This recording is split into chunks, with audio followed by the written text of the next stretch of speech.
Welcome back. I am your host, Jessie Towns, and this is the podcast, Keeping Shit Real.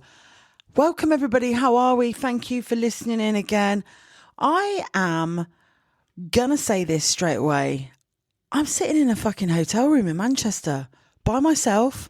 I'm going to the TES Send show tomorrow to do some chats, meet people across the education sector, to really push about PDA. But this week's pod has got nothing to do about that. But I just wanted to say, for those of you that may or may not have seen my post that I just posted randomly, a carousel post on Instagram that has ended up going beyond viral. Now, I never expected it to go this viral, if I'm being perfectly honest with you. However, what I do want to say is first, if you haven't seen the post is titled Things That Proper Piss Me Off. That people say that proper piss me off as a parent to neurodivergent kids. Now, I've then reeled off about 8 or 9 slides of things that people have said to me over the years that just fucking get on my nerves. Do you know what I mean? I don't know if people just don't know what to say. But I did use the terminology Karen quite a lot. And I'm just going to straight up and say this. I've had quite a few DMs from people called Karen saying that, why did I have to use the terminology Karen? And my name's Karen and it's really upsetting. And I just want to say, if I caused you any harm or you're pissed off at me, I am sorry. All right. That's an error on my part. But yeah, let's get into this. So if your name's Karen, you're not a Karen. And I'm sorry, Karen. So this reel, I then asked people, when I posted this reel, saying things that people have said to me over the past that really pissed me off as a parent to neurodivergent kids. I don't think I actually imagined for it to go this mental. Now, currently, I'm just sat here looking at my phone. Currently, it's got 19,000 likes. I mean, this is insane. 3,000 comments and has been shared 5,500 times. But a lot of people were saying in the comments threads that they just felt really accepted, that it's just not them that feels that, people say fucking stupid things to you. But I just wanted to go through just to make you feel even better about yourself, that some of these comments, I mean, there's a few comments. So the comments that I put on the carousel that piss me off is when people say we're all a bit on the spectrum. No, we're fucking not. We're not all a little bit on the spectrum. That is probably my biggest one that really just gets on my wick. Closely followed by, how are you going to prepare them for when they're an adult? Well, like every other parent does. Acceptance, love, support and understanding, because, hey, we're parents. This is what we do to our kids. There's so many autistic kids nowadays. Well, again, there's not. Diagnosis and interventions are so much better than they were 30, 40 years ago. We know that statistically. We're not where we probably should be, but we're a damn sight better. Also, I wouldn't let my kids do that. I mean, yeah, I wouldn't probably let my kids do that, but I fucking do because they're my kids and it's nothing to do with you, so go away. How can you eat with the TV on? Well, because it stops the wall kicking off, that's why. But my all-time favourite one, can't they just go to sleep by themselves? Well, hello. If they could, I wouldn't be fucking about for hours on end, would I, if they could? And also, the one that really does get on my tits is when people, with their head tilted, say, oh, it must be so hard. Yeah, it is, thanks. Cheers for fucking asking. Followed by, maybe you could ask for some extra help. Well, I've never thought of that. So that was the post that I posted on a carousel on Instagram. Now, the comments section, like I said, is over 3,000 comments. But some of the comments, I was like, who the fuck in their right mind just says this stuff? And I'm going to read a couple out. Well, actually, the whole of this podcast episode is going to be all about this comment section, because I was really, really shocked and surprised at this comment section, that there was a part of me that thought, fucking hell, are people making stuff up? Are they just commenting stuff? One post, what a beautiful son you've got. What a shame. I mean, honestly, that is wild. One of my favourites from Sophie, my girl Sophie Cobden, here's a leaflet. I mean, what is that about? Why is it when you get an autism diagnosis or an ADHD diagnosis, you're not really signposted to anything apart from here's a few hyperlinks or here's a paper leaflet? Absolutely not helpful. From Braid Maidens, she's not autistic. You're too nice to those kids. I mean, wow. Mate, imagine saying that to somebody. And another one that, a lot of people have commented on is from Kate from Nurture Neuro Kids. But he's so bright. like the expectation that because your kid's autistic, they can't be bright. And that, just implying that children that are autistic can't be intelligent is wild. One of my all-time biggest ones from my OG Maria in the PDA parent circle. We've tried to use the zones of regulation. Yeah, I bet you have, and I bet it didn't fucking work either.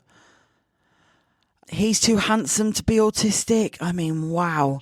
These comments are just, I was super shocked how viral the carousel has gone, but that level of shock is nothing has compared me for the comments section of some of the comments that you as parents, and if you're listening to this and you haven't seen the post, I'm sure the comments that I'm reading out probably resonate with you, because at some point in your parenting journey, you have had, if not one, but probably nearly all of these comments said to you, you're mollycoddling him or her. I wouldn't let my son out like that. I'd take his shorts away. I mean, wild. Do they know what caused it? Well, obviously, if we know what causes it, it's genetic, but hey-ho. Oh, he doesn't look autistic seems to be a very, very, very reoccurring theme of comments. And also, they can make eye contact. They can't be autistic. I mean, then obviously a few of the trolls came for me as well, saying, well, what the fuck do you expect us to say? And I haven't bothered to engage because A, I haven't got the time for it, and B, I just think you're a twat. If you are actually having to comment and stuff like that to people and you actually can't see what is, it's our job as parents to make other people know what to say. And I'm like, nah, it's not ours. It's people's kindness and empathy to think about, and also their fucking level of stupidity to really stop and think about what they're saying. They didn't have that in my day. Denise has said that's another one that is, a very boomery type thing, I would say, is, that's, we didn't have that in my generation, or it wasn't that bad then. Christy Forbes has commented, my neighbour's cousin's nephew's teacher's stepmother's cat's owner had that. They went gluten and dairy free, which is, I love it. I really, really fucking love it when somebody goes off on one about autistic kids and then they offer heavy metal detoxes, and it's just, heavy metal detoxes, dairy and gluten free, just absolutely bonkers. It's just like, this is, I just do think what goes through people's mind. And it has made me think the last 5 or 6 days since the thread comment's been popping off, is it people feeling nervous? Do they not know what to say? But instead of saying, and I can only resonate this with when my mum died, so many people don't know what to do and don't know what to say when you have a person close to you that dies. And people, either you don't hear from them or they just say stupid shit. And I remember, if you don't know what to say, just say to someone, that's really, I'm really sorry that is not, without sounding patronising. I'm really sorry that you've had to go through this. I don't know what to say, and if there's anything you want me to do. But people are just really too afraid, I think, to actually own it, that they don't know what the fuck to say. And I think that when you are a parent of an autistic or a child with ADHD, everything is water off a duck's back. Do you know what I mean? We are incredibly resilient. We're incredibly thick-skinned. And if someone said to me, you know what, Jessie, I'm really sorry. I don't know what to say to you. I'd be like, fucking hell, mate, that is absolutely fine.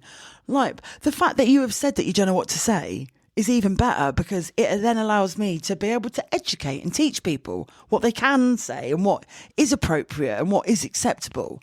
And I just think that sometimes it's the worst one, the one that really pisses me off the most is always going to be, we're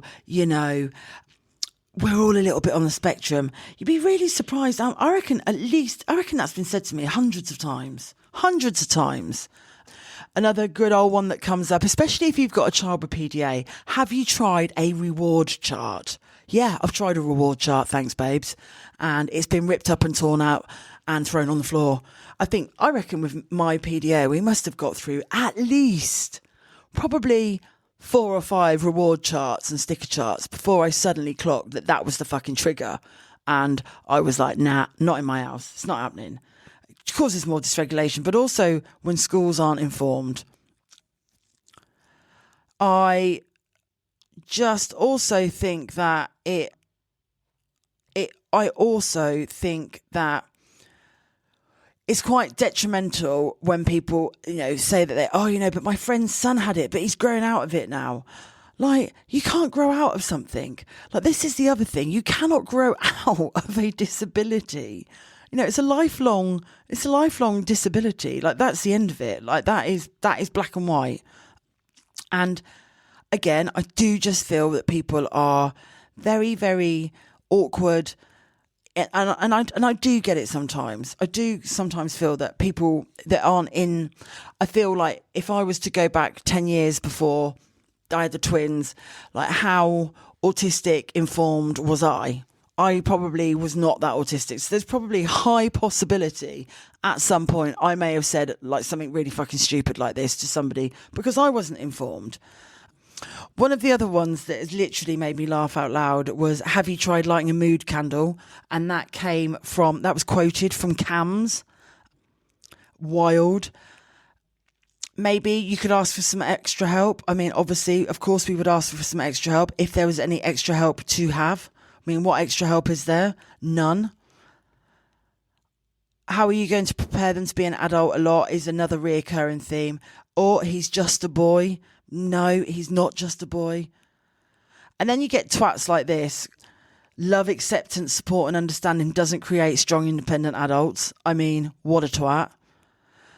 I mean, people, obviously, it makes you wonder if the person that commented that didn't have love, acceptance, support and understanding to be able to write a comment like that. But hey, we're not going to start bitching and throwing people out under the thing. But it just makes you wonder. Children weren't autistic when I was at school. Obviously they were, but they were just classed as naughty children, and the majority of them. Somebody said that when their child was stimming, somebody commented on them and said, that noise is annoying, can you ask them to stop? I mean, these are wild, aren't they?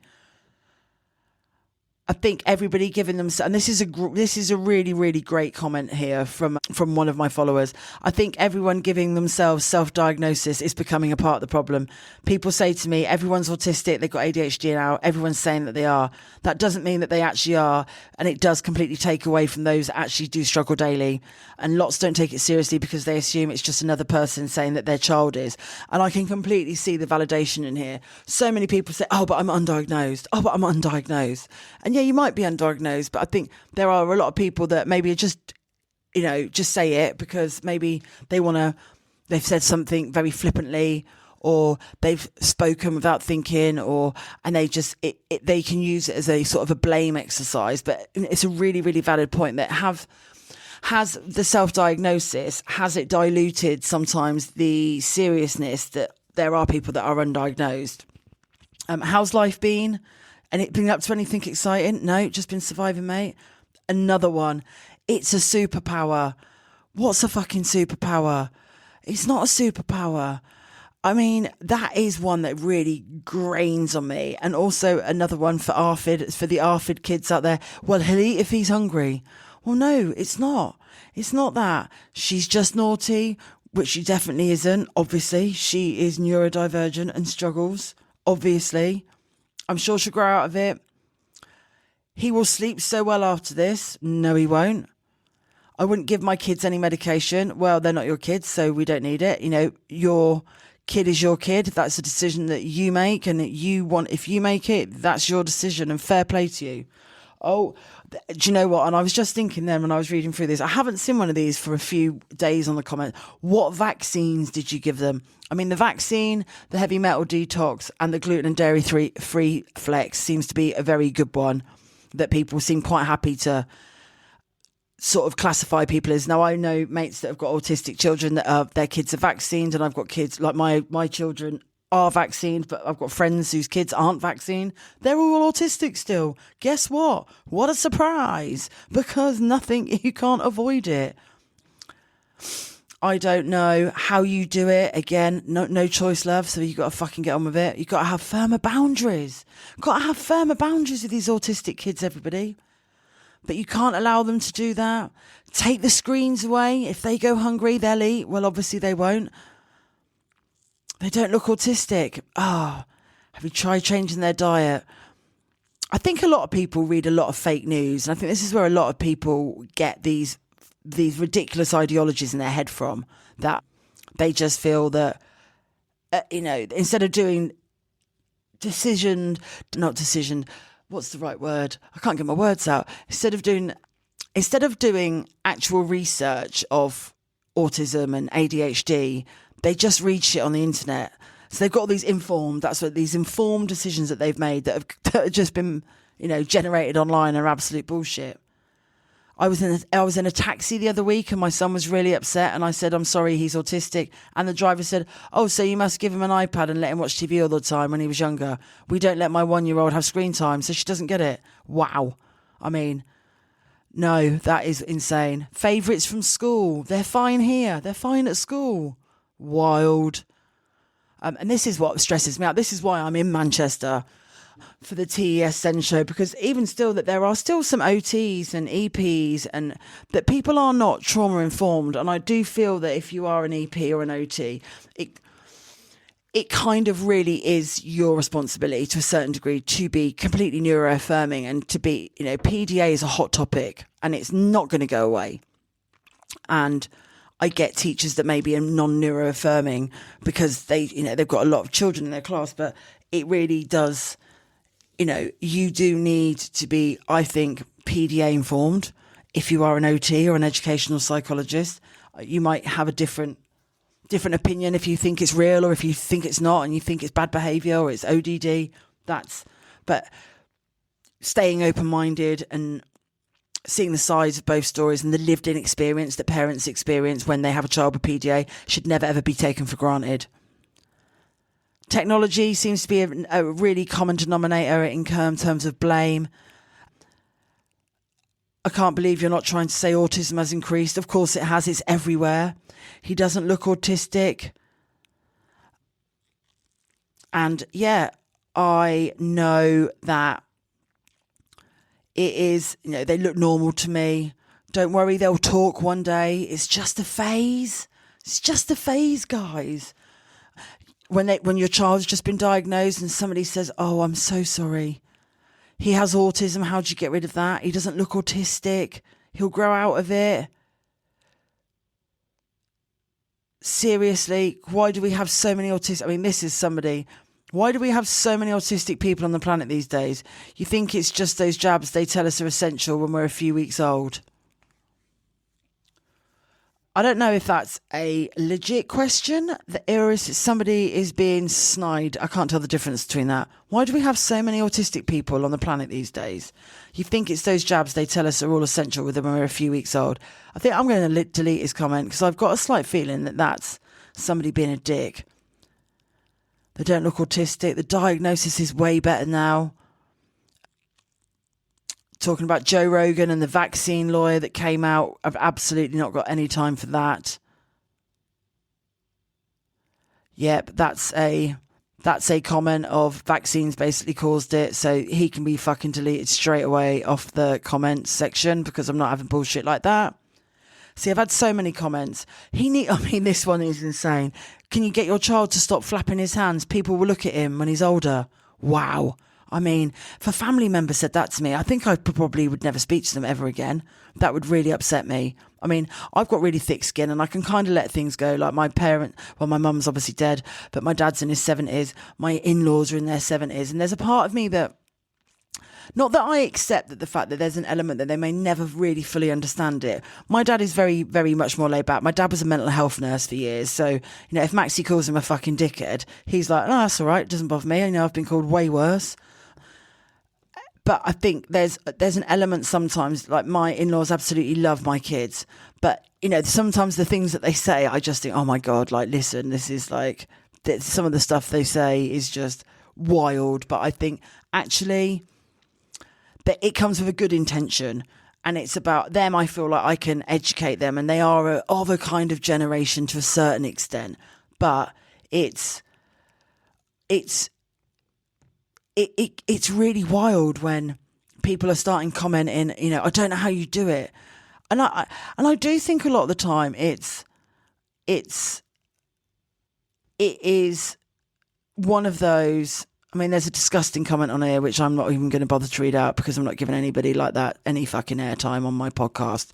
But if he's not on the spectrum, he can't be on the spectrum, sorry. He looked me in the eyes. Have you tried a mindfulness CD? I mean, a CD, fucking hell, what? No, we're going back to the 90s now with a CD. Really? She doesn't look it? They have no behaviour issues, but they suffer in silence and they get no help. It's wild. The best one for me was an actual paediatric doctor. Unless your child is a sociopath, he will learn consequences to his actions. Wow. Imagine trying that with a child who's got PDA. You're going to get something thrown at your head probably quite quickly. This is the other thing. Sticker charts, consequences. It's all just, and it's all a load of shit. And I feel, and for those of you that have maybe never listened to this before, I have a 17-year-old neurotypical, well, nearly 17-year neurotypical son. And I think for a very long time, we kind of, when it's your first child, you parent very differently to when you've got other children. And even with or without having neurodivergent kids now with the twins, I do feel that the comparison of maybe how we parented my eldest son it wasn't actually right. Like consequences and, threats of, removing stuff, and not like groundings and stuff, but if you don't do that, if you don't do as I say, then you're not doing what you want to do. And I just, as the years have gone on, every single day is an absolute learning day when you've got autistic kids. And I never ever fucking claim to swear that I know it. I'm just a basic bitch mum who has got 3 kids, has got lived in experience of a child with PDA. He's been in burnout, been through school trauma, had chaotic 2 years. Now he's sort of pretty much thriving. And we have good days and we obviously have bad days, but I do look at the ways that I previously maybe parented my eldest son, and my husband and I were sort of saying last week, we just feel that actually, I think maybe if parents were just a little bit more non-disciplinarian, if they were less consequences, because actually I think there's probably quite a lot of adults that, struggle in adulthood, who struggled in when they were teenagers, because it was very strict. It was very, don't do as I say, not as I do.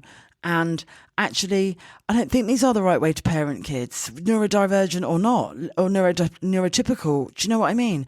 Maybe I'm just completely losing the plot, but I actually do feel that for children to be successful, to feel loved, to get trust, you don't need consequences. Your kids need to feel safe. Doesn't even need to be a kid with PDA. Like, obviously, we know with PDA, it's a loss of autonomy. It's how they perceive threat, and we want to make them feel safe at all times. But isn't that just the fucking goal with all kids?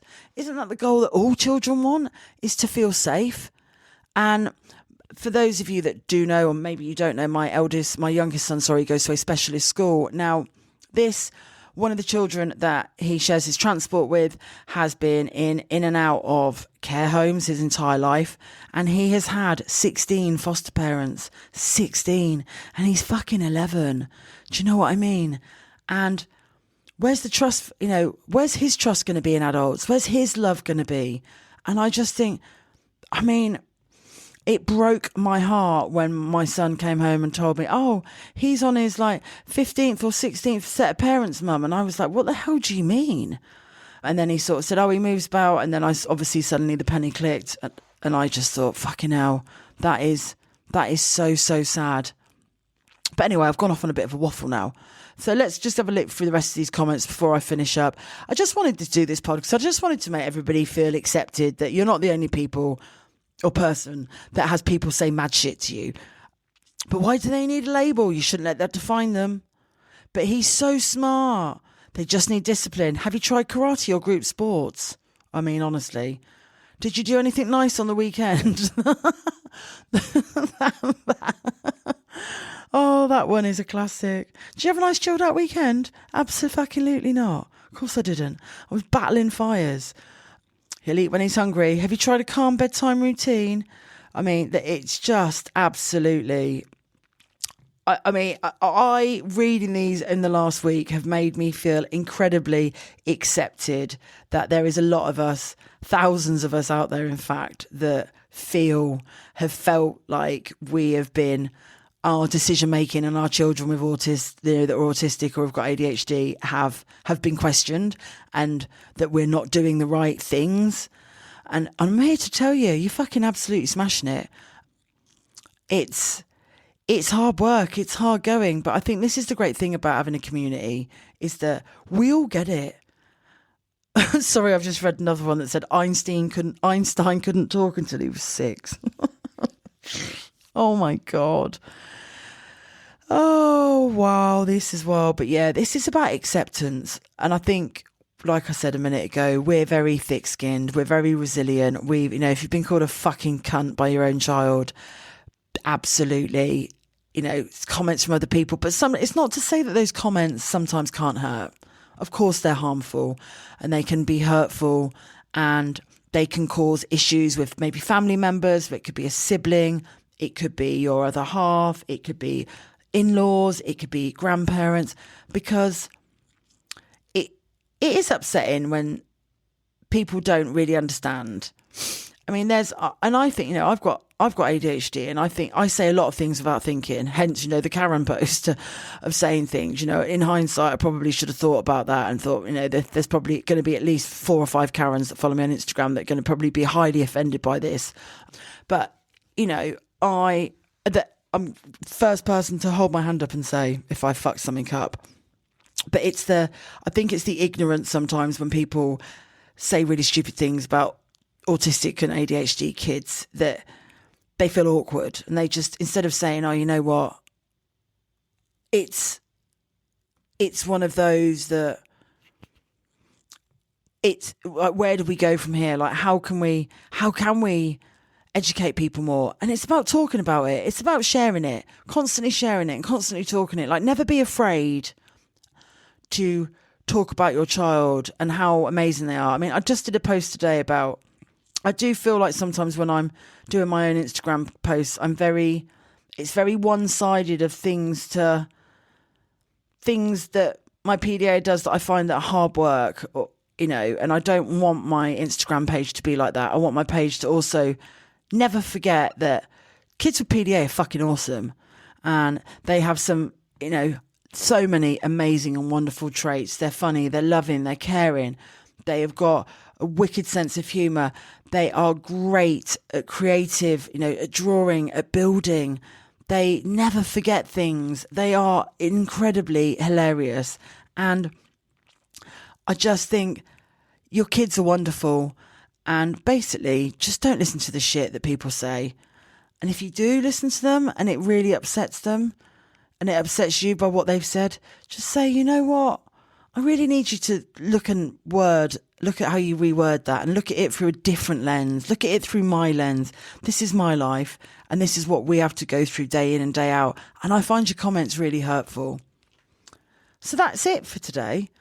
I am, like I said, in a hotel room in Manchester, alone, no kids. I mean, what a fucking time to be alive. I'm off to the TESN show tomorrow with the amazing Charlie from Euro Spicy, one of my favourite people in the entire world. And also one of my other incredibly favourite people is Terry, who is also known as the autistic makeup artist, and the lovely Lorna. And we are off there. So that's what we're going to do. If you are struggling as a parent to a child with PDA and you're thinking, oh my God, what? I just feel so alone. I'm so stressed. Nobody gets it. You need to come and join the PDA Parent Circle. We are an absolute vibing tribing. The link to it's in the show notes. Come and join. And as I say every single week, please download, rate and review and subscribe to the Keeping Shit Real podcast. It really, really helps. And I just love it. So take care, and I'll see you next week, everybody. Love you. Bye.